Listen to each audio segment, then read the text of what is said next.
Hey, beautiful people. Happy Saturday, everyone. So, I decided to go ahead and do the video on submission today. Um, I know that's a touchy subject, but I seen a video a couple of days ago with Jeannie Ma speaking about, submitting to her husband. And I decided I was like, okay, I think I'm going to go ahead and do a little video on that idea and maybe present some facts that some of us may not have thought about before to help understand more about the idea of submission. So I have my notes, guys. So I like to research things and I like to make sure I'm presenting facts that's not just from my own mind and what I think, but it's actually concrete so that anybody can look up these things. Anybody can find this information out. So what I did was I Googled the word submission. I'm going to read to you guys what it said. So in Google, just Googling the word submission, it comes up the action of yielding to a superior force or to the will or authority of another person. And then right up under that, in quotation marks, you know how they have the word, or how to use the word in a sentence or something like that so you can get a better idea of what it's meaning. It says they were forced, keyword forced, into submission. Okay? And then right up under that, it had a picture of like a flogger,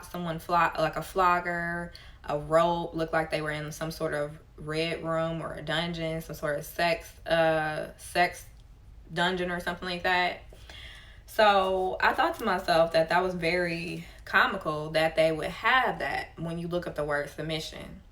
And we have to understand that we live in a world where people, or the people that's in charge and things like that, that's running things, they don't like for people to know the truth about things and know what it really is. So they'll put a negative spin on something that really is good. So I just wanted to talk about this so that we can understand, what's really going on. So, so right after I did that, I Googled submission in biblical terms for marriage, okay? And this is what it shares. In marriage, a wife is making a choice, keyword choice, not to overtly, which means openly, resist her husband's will. That is not to say she cannot disagree with him or that she cannot express her opinion. So before I go into that and break that down, I want to talk to the women real quick, to my sisters. So this kind of goes back into my previous video that I did on, how to prepare yourself for a divine relationship. So before you're a wife, you're a girlfriend. Before you're a girlfriend, you're dating. So when you are dating a man, or you're a girlfriend to a man, if your goal is to be married, to have a family, these are so on and so forth, you should be looking to see, is this a man that I can see myself marrying? Is this a man that I can see myself being with, that I can see raising his children, that I can see my sons patterning themselves after? Is this the man that I can see myself doing this with? So you should be paying attention. You should be asking questions. You should be really making sure that this is a man that you can see yourself doing that with, because it will be it's a natural thing. A lot of women, I think, a lot of women don't like that idea because we don't want to be hurt.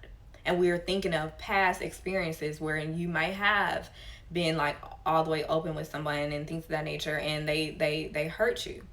But this is not what we're talking about when we're talking about submission, because you should make sure that the man that you are submitting to, This is a godly man. This is a man who has put himself in harmony with God, and he is a true leader. He's a true man.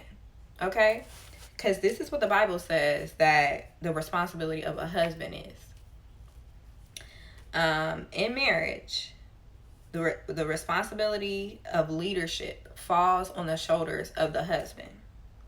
The husband is the head of the household, as God is the head of the church. A good husband loves his wife unconditionally and is a leader just like God.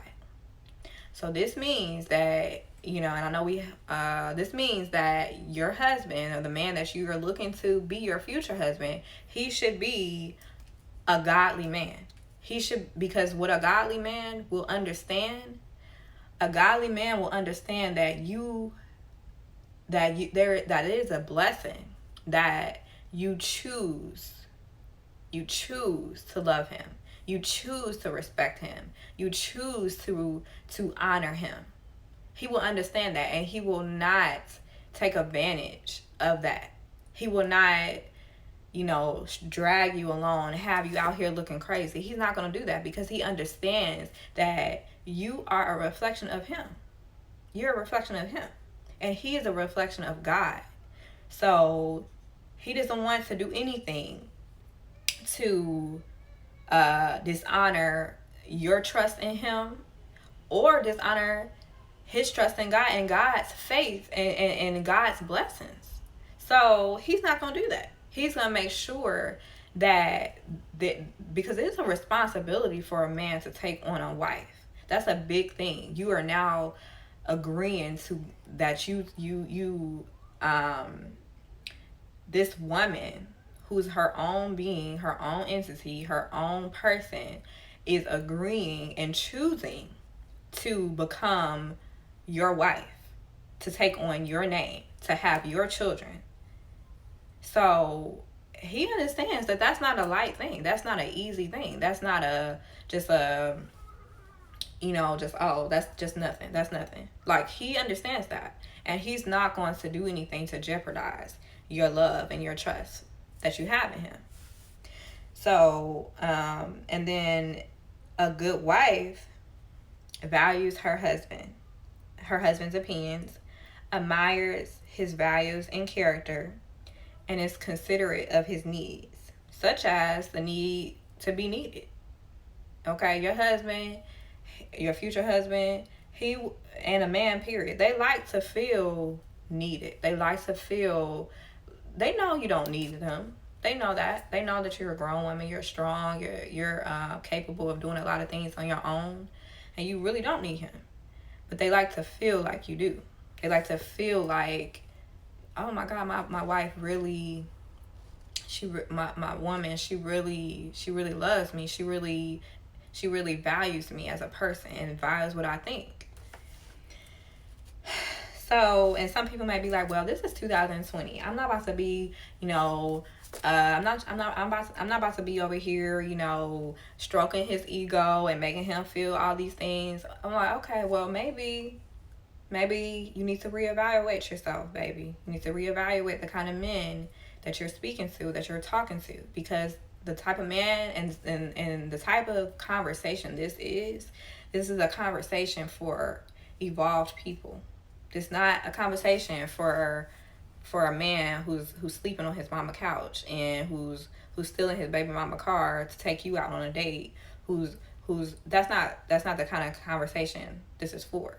This is for grown, evolved people who are wanting to live right and live their life according to how things are supposed to be. Okay?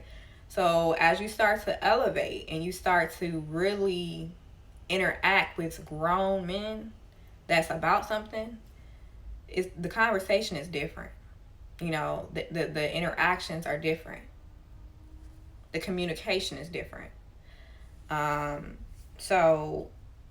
we have this era like that WAP song that's like, I don't cook, I don't clean, but I still got that ring. They're trying to change the trajectory of like how marriage is supposed to be. But don't get caught up in that hype, y'all. Don't get Like, oh, I don't need to be a proper wife. Because you do. You do. If you want to be married, if you want that. So I wanted to go over a little bit of percentages so that y'all can really understand like what is happening here. There's a bigger picture. There's a bigger picture, and we're playing right into the bait. So, 39% of marriages right now in the U.S. ends in divorce. 39%. And that's a lot. That's a lot. That means that something is happening where in some way, some shape or some form, there's something happening where the marriages are not lasting. Well, and a lot of people like to say, well, this is 2020. This is not 1960. This is not 1950. This is not the 70s. This is not that. I'm a grown woman. I'm an independent woman. I'm gonna do what I want to do, type of thing. Okay, well, let's look at 1960. In 1960, the percentage rate for divorces was 2.2% out of every 1,000 people. So if out of every 1,000 people, only 2.2% of the marriages ended in divorce. These are facts, y'all. This is not me coming up with this stuff. This is facts. This is facts. So that means that, and what happened in the 60s? The women were cooked. They stayed home. They took care of their children, and the men went out and worked. Now, am I saying it should be that cut and dry? No, I'm not saying that at all. I know there's women who like to do things, and you should. So just like it said, you shouldn't be, being submissive to your husband is not a dictatorship. It's not him bossing you around, him telling you, go get my food, go do this, go do that. It's not that. It's having a partnership. It's the man, your husband, being connected to God. You being connected to him. And that way you all are able to rear your family in the right direction. You're able to have children that are loving and that are loved and that respect their father. They love their mother. These are the things that we need. And as in the black community, we really need these things. We are the main communities that suffer from having broken homes. We don't have, a lot of children are raised with one parent in the house. They're having to see their mother be the man and the woman. But we can change that. We can change the trajectory of our generations by just like saying enough is enough. Enough is enough. It's nothing wrong with being a woman and being strong, being ambitious, but still cooking for your husband. What's wrong with that? What's wrong with that? What's wrong with respecting him and honoring him and loving him? And he should be unconditionally loving his wife. It's a two-way street. So,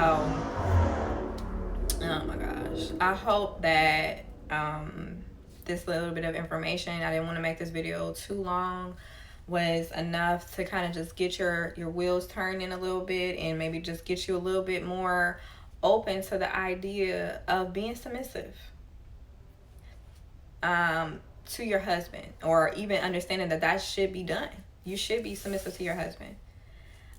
You should want to do that. And there is a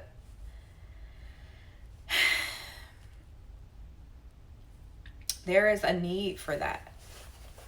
There's a need for for men and women to understand how things are supposed to be. And I really want to get that across for my people, because we suffer the most from these things, from the lack of knowledge.